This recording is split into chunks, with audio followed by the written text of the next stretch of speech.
Hello, my name's Kayla. I'm 38 years old. I'm a mother to a deaf mute child and I love her dearly. However, my mother-in-law wasn't the biggest fan of Sierra's disability, to say the least. And she did the worst thing at my daughter's birthday a few months ago, and I want to share that incident with you. Let me first introduce you to my husband, James. James and I met in college.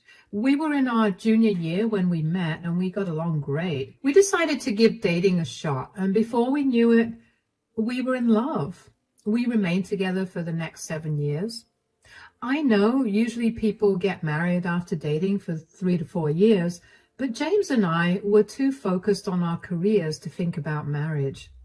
We wanted to be more than financially stable when we got married, so we could do all the things that marked a marriage, like buying a house and having kids. Anyway, it took us a long while to get that stability, and as soon as we were there, we got married.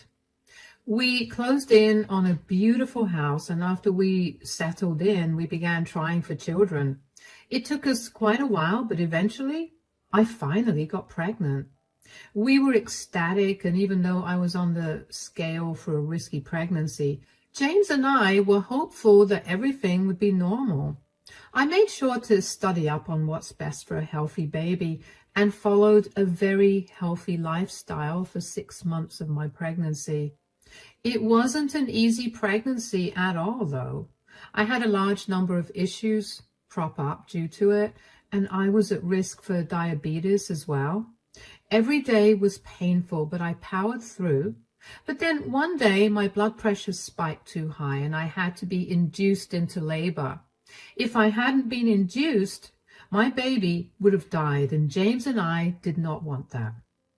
However, things only went further sideways, so I was rushed into the operation room for an emergency C-section. I lost a lot of blood that day, almost died, but thankfully the doctors and nurses worked really hard to stabilize me. Since my daughter was born very prematurely, she had to be put in the NICU until she was healthy enough. Let me tell you, those were the hardest 3 months of my life. I cannot even begin to tell you how much of a nightmare it was to wake up every day wanting to hear the sound of my baby, but only waking up to a silent house. Thankfully, my daughter made it, and she was a healthy baby. The doctor told me that my daughter Sierra was showing some abnormalities, and after a few tests, they determined that Sierra was going to be deaf and mute. Her ears and vocal muscles didn't have enough time to develop properly, but the doctor told me that they could still conduct tests every few months to see if she could get an implant to hear. Truthfully, I didn't care about that at the time. I was just overjoyed that my baby was healthy and alive. It took a while for James and I to recognize signs of distress and such in Sierra, but we did it. Caring for a deaf and mute baby was something I was not prepared for at all, but I loved my child so fiercely that I knew that I'd do whatever it took to raise her right. Anyway, James and I took 2 months to ourselves and didn't let our families meet Sierra. We wanted to spend as much time as we could just bonding with Sierra before we'd be swarmed by the rest of our families. When we finally let our families meet Sierra, the last person to meet her was my mother-in-law, Celine. James and I had a complicated relationship with Celine, to say the least. She always had to have her way with things, and if she didn't get it, she'd force her way to it. James is the youngest of 4 brothers, so he watched his mother raise all of them by herself. And he had a lot of respect for her. I did too, which is why we brushed off a lot of her behavior. Anyway, she was the last to see Sierra because she had been out of state visiting some friends. When she came over, James let her into the house while I was feeding Sierra. I was upstairs, but I could hear their conversation perfectly. "Hi, Mom, come in. How you doing?" "I'm really happy. I finally get to see my grandchild." "I'm glad that you're happy. Sit in the living room. Kayla's feeding Sierra, and she'll bring her down in a minute." Why did you guys even make me wait so long to meet my granddaughter? We just wanted some time to bond with the family, especially since, Sierra was born prematurely. You should have at least let me see her at the hospital. We didn't want to risk anything. Kayla was a mess and she was in no mood to socialize or be around anybody else. The way you let that wife of yours behave will make her feel like she's the Queen of Sheba. Please don't be rude now. Kayla's been through enough. Yeah. Anything else I need to know before the Queen arrives? Also, since Sierra was born prematurely, her body didn't get time to develop fully. Oh no, is she okay? I feel like this is something you should have informed everybody about immediately. Mom, we were going through something really scary, and informing people about things was the last thing on our minds. But no need to worry too much. Sierra is a healthy baby. She just didn't get to develop her ears properly, so she's deaf. And the muscles that would usually help her speak are also underdeveloped, so she won't be able to speak. So she's deaf and dumb? Yeah, but you shouldn't call her dumb. She's mute. And you found this out right now, while she's still a baby? Yeah. Come on. You don't seriously believe that. The doctors just said all of that to get money out of you. Mom, please keep your opinions to yourself. Like I said, Kayla's been through a lot, and she doesn't want to hear your opinions.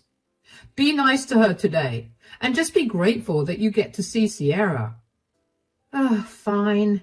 But don't expect me to remain silent about this for too long. Hi, Celine. Look who's here. Oh, there's my granddaughter. She's so cute. I heard everything that Celine had said, and let me tell you, I was not happy about it. She sounded so entitled and weird about Sierra's disability. I couldn't help but feel like she was going to be difficult to deal with in the future, and I was right. Over the next 3 years, Celine was an absolute pain. She wouldn't stop giving me her insights and opinions about Sierra's disability. She never insisted I did anything, and if I got even a little defensive, she'd tell me not to overreact because she was just giving me her opinions. Whenever I would tell James about it, he'd look defeated and tell me that Celine's behavior was her nature. He'd tell me that she was a traditional woman, so explaining these things to her was not going to change the way that she behaved because she would not accept the explanations. I get being a traditional person, but being traditional doesn't have to mean being ableist. Anyway, I would still bring Sierra around to spend time with Celine because not doing that would become a nightmare for James and me. One particular day, I was supposed to go over to Celine's place with Sierra after a doctor's visit. I ended up running a little late, and when I got there, Celine was standing at the front door looking irritated. Where were you guys? We're sorry we're late. We were at the doctor's. Doctor's? Is one of you sick? No, Sierra just had a checkup. Her doctor put her on some medication to see if she'd be able to strengthen her muscles that are used to talk. He was also checking on her ears to see if there was any way for her to get an implant. I thought I told you that this was all nonsense. Excuse me? Oh, so James didn't tell you. Look, Sierra is still a baby. There's no way a doctor is able to figure out that she's deaf and dumb just by looking at her. Give her body some time to develop, and then you'll see that you're worrying about nothing. Well, medicine has improved enough for doctors to be able to determine deafness in infancy itself. Sierra is very much deaf, and no amount of time is going to change that. Why are you so stuck up in your ways of thinking? How am I possibly being stuck up in my way of thinking? I'm trying to do what's best for my child. You clearly didn't do the best for her because you birthed her too early. Are you saying that my daughter's disability was my fault? I didn't say it, but since you're admitting it, I'm not admitting anything. I almost died giving birth to Sierra. Would you rather one of us not be alive? You think I don't feel bad that I robbed Sierra of a regular life? Don't twist my words. I don't care about what you feel. I just care about Sierra. You're wasting your money on useless doctors. That's money that you could be saving for her education. We're not wasting money on anything. We're simply doing our best to make her life as comfortable and accessible as possible. You're going to make her believe that she's deaf and dumb if you keep taking her to these doctors. And how do you know that the medicines they're giving you are not going to prolong her deafness and dumbness? You sound insane. Why in the world would her doctor do that?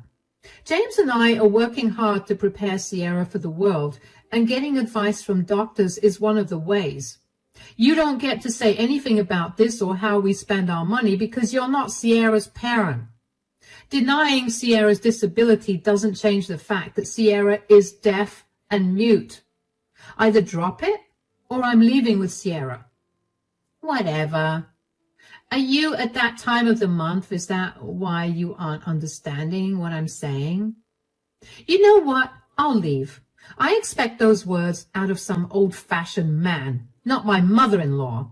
Come back. Stop being so overly emotional. You can't keep my granddaughter away from me. I practically ran back to my car after that. I was seeing red. I couldn't believe that any of those words had left Celine's mouth. That was the first time Celine told me that I was a crappy parent, not as an opinion, but as a fact that she believed.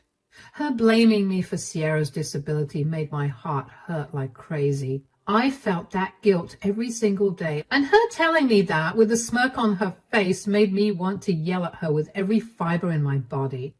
I tried to calm myself on the way back home. I knew that I needed to get James to talk to his mother whether he liked it or not. If he didn't do it, I'd take matters into my own hands and he'd have to deal with it.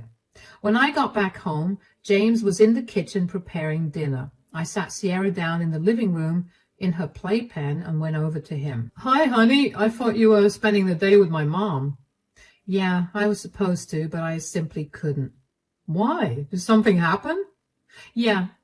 Your mother kept insisting that Sierra was not deaf and unable to speak. Oh, no. She told me that by visiting so many doctors, we'd actually confirm Sierra's disability. And there was something else. Also, oh yeah, she told me that we were wasting our money on doctors who were giving us medicines that were making our daughter deaf and dumb. What did you say to her? I told her that she had no right to tell us what we did with our money, and that just because she denied Sierra's disability didn't mean it didn't exist. That's good. Is that all you have to say? Your mother insulted us and our daughter, and all you have to say is, that's good? I don't know what you want me to say. You can't be serious. Do you want me to call my mother and tell her that she's wrong? You know my mother, and you know that that call will not go over well. I did what I had to do as a mother for our child. When are you going to grow a spine and tell her to back off with her opinions? Kayla, you know how my mother is. This again? Why are you always defending your ableist mother? She's constantly been giving her unnecessary input against Sierra's disability. Sure, Sierra can't understand what Celine is saying right now, but she will eventually. I know that.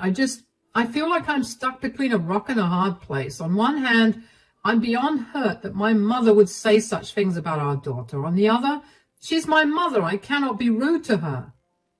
How are you letting her get away with being rude to me and Sierra? Did you know that she blames me for Sierra's disability? What? Did she tell you that? Not directly, but she implied it.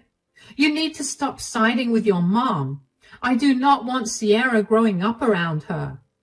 Look, my mom is just very old-fashioned. I told you that she and my dad had a very toxic and traditional marriage. Bearing and raising children is all she ever did. So I guess she's overprotective of Sierra for that reason. Being overprotective and ableist are two entirely different things. I know. I'll talk to my mom, but if she doesn't listen, there's nothing much I can do. You may not be able to do much, but I will. I will make sure she doesn't get to visit Sierra at all. I do not want my child to grow up with a complex because her grandmother made her feel differently about her disability. I don't think that will work in the long run. I will make sure that it does. Just remember that you could either nip this in the bud or Sierra is going to grow up into a very insecure, unstable person. We both only want what's best for her, right? Then do the right thing. I knew where James was coming from. Don't get me wrong.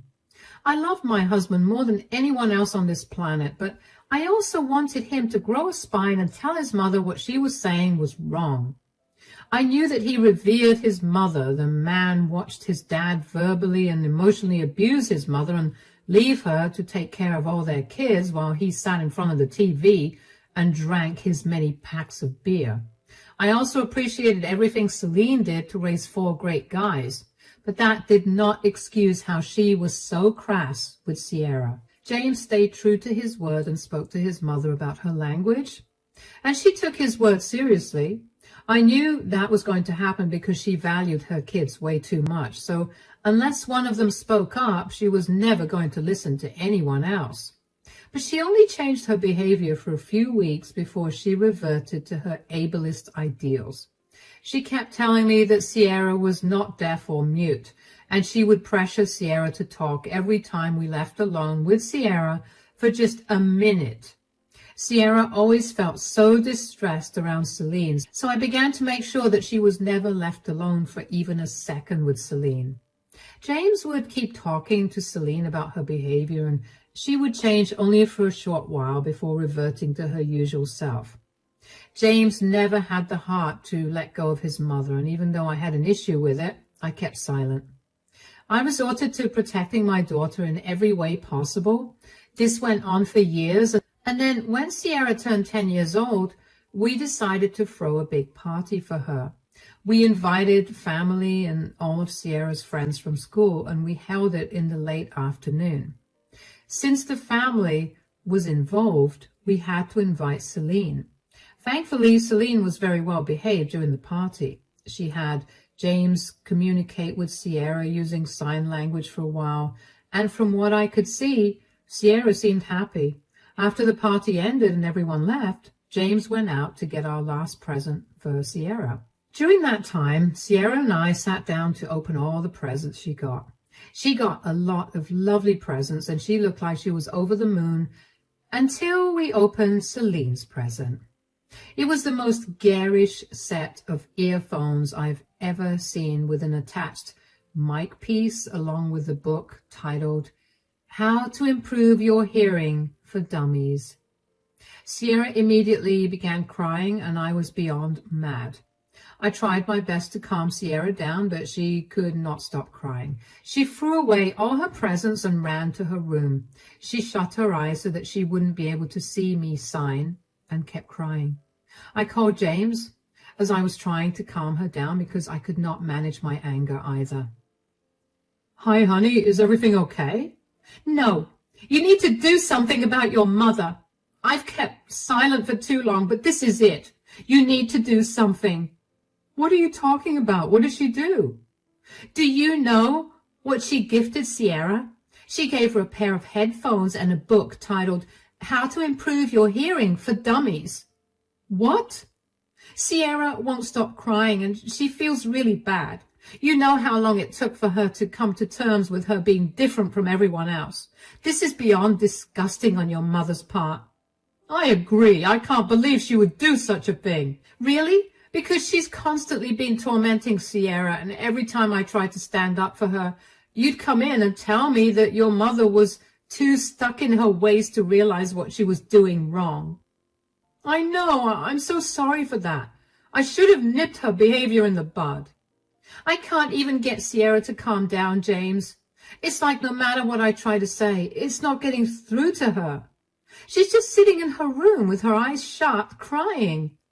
I'm so sorry. You know what? I'll be home soon. I'll call Mom with you sitting next to me, and I'll give her a piece of my mind. Yeah, but before that, we need to calm Sierra down. I knew my mom was a little mean, but this goes beyond anything I could have ever imagined coming from her. Honestly, I didn't expect this from her, too. I should have known there was something wrong with the way she was so well behaved during the party. I promise I'll make this right for Sierra and for us. What are you even going to say to your mom? You know she will only listen to you for a few weeks at best. Eventually, she'll go right back to bullying Sierra. I know. I have an idea of what I want to do. In all honesty, I should have done this from the start, but I'm going to hit her right where it hurts. Nobody makes my baby girl cry like that and gets away with it. I'll apologize to Sierra for the rest of my life for putting her through this. Okay, I'll do my best to calm her down. How long will you take to get back? I'm already sitting in the car, so I should be home in 10. All right, I'll see you soon. Drive safe. Yeah, I'll be there soon. Bye. I never mentioned it before, but Sierra did end up growing up with a complex about her disability. No matter how much I tried to shield her, Celine still managed to have an impact on her. Not a lot, but enough to frustrate her further. Sierra struggled to cope with her classes and simply couldn't understand why she was not like everybody else. When she was 5 years old, she'd have meltdowns every so often about it, and it would break my heart to see her that way. It took James and me a lot of time and love to get her to understand her disability and to make her feel comfortable with herself. What Celine did with her gift was bring all that hard work crumbling down. James came back home in less than 10 minutes, and he practically flew through the door. Sierra had calmed down significantly, but she was still crying and hiccuping. James gently nudged her to sit up and got her to open her eyes. He too was crying, and he kept apologizing to her. Seeing her dad crying alarmed Sierra enough to get her to stop crying and tell her dad that she forgave him. The three of us then spoke about Celine's gift and how what her grandmother thinks of her disability was not a reflection of it at all. We shared a hug, and even though Sierra was still feeling down, I knew that she would be fine with some time. And then James showed her the gift he'd gone to the store to buy, the doll that she had been wanting for a long while. That cheered her up significantly, and I was glad about that. We had dinner together, and after we tucked her up in bed, James called Celine. I sat next to him and listened to the call. Hello? Hi, Mom. Are you home right now? Of course. Why? Okay, I needed to talk to you about something. Yeah? What is it? So we just opened all of Sierra's presents. Did she like my present? Are you kidding? What? I thought it would be nice. She'll finally be able to take some proper advice instead of you and Kayla constantly coddling her. You guys keep reinforcing her being deaf and dumb. That's why she can't make any improvements. I have explained to you countless times that Sierra can't hear because she didn't have time to develop in her mother's womb. Her body quite literally doesn't have the faculties to perceive sounds or help her speak. That's a load of hogwash, and you know it. You just need to add a few drops of the essential oils I recommended. What is wrong with you? You've kept denying Sierra's disability, and you've done way too much to alienate and hurt her. Do you not feel bad at all? You guys coddle her way too much. She's now gotten used to people treating her differently because you keep telling her she's different. I was just trying to set her on the right path. So you think giving her a pair of headphones and a book on how to hear properly was the right path? Obviously, since her parents won't educate her, I took it upon myself to teach her. You know what? Since you wanted to take something upon yourself, why don't you take it upon yourself and never talk to me again? Why are you being so sensitive to this? This is all Kayla's doing. I told you that girl was no good for you. This has nothing to do with Kayla. Do you know how hurt Sierra was that you gave her that gift? She cried for so long and refused to talk to us at all for an even longer time. So? Kids are strong. She'll get over it. You guys made her too sensitive, and now she can't take the fact that she's not as special as you guys have made her out to be. What is wrong with you? Why are you so heartless? You know, I ignored everything you've said and done to Kayla and Sierra for so long because I thought you were just too traditional and set in your ways. That was a huge mistake because clearly you're just a monster. James, that is no way for you to speak to your mother. And giving crappy gifts to my daughter is no way to behave as a grandmother. I don't want anything to do with you anymore. Don't ever come back. I want you out of mine and my family's lives. If you ever try to come close to us, I will call the police on you. Are you serious? You can't seriously be overreacting over one gift that was supposed to be for your benefit. Do you really want to be stuck with a child that would remain with you forever because she believes she's disabled? Why wouldn't I want my child to remain with me? I love her with all my heart. And unlike you, I could never dream of kicking my child out as soon as they're adults. The very fact that you refuse to accept Sierra's disability even now is enough to tell me that you will always prioritize your values over your family. Never contact any of us again.